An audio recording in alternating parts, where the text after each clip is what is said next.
You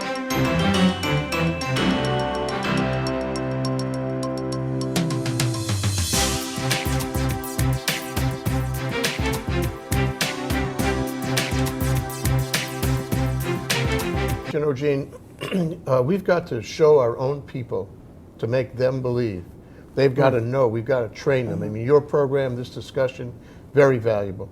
I wrote a column recently about ICANN, which controls domain names around the world. And they have conventions and out-of-the-way places every 3 months around the year.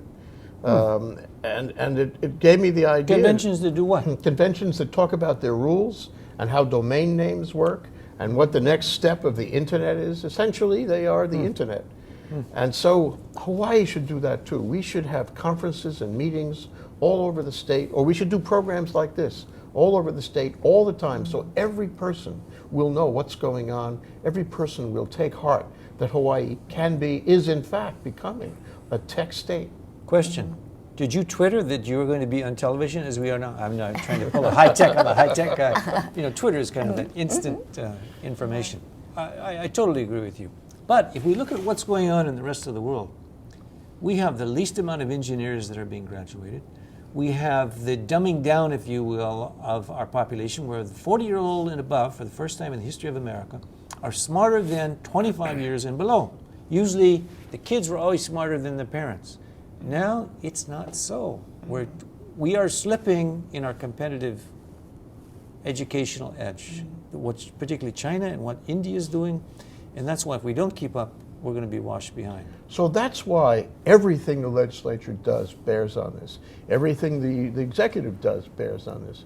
We have to create a quality of life, a quality of intellectual life, a self-perception in the state of Hawaii that yes, you can stay here. Yes, you make a good life here. Yes, we can make money here. Yes, we can export intellectual property here.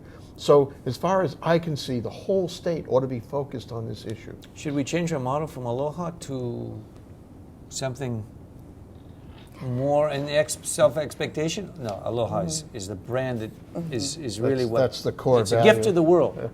But I think doing aloha and doing these other things are not mutually exclusive. You can have aloha and you can be a venture capitalist. You can be a woman entrepreneur. You can be a high-tech writer. You can do all these things. But I think sometimes we don't have the expectations with the people through the school system, through other historical, cultural things that have said, you know, look, we're in the middle of the Pacific, we're having some difficulties.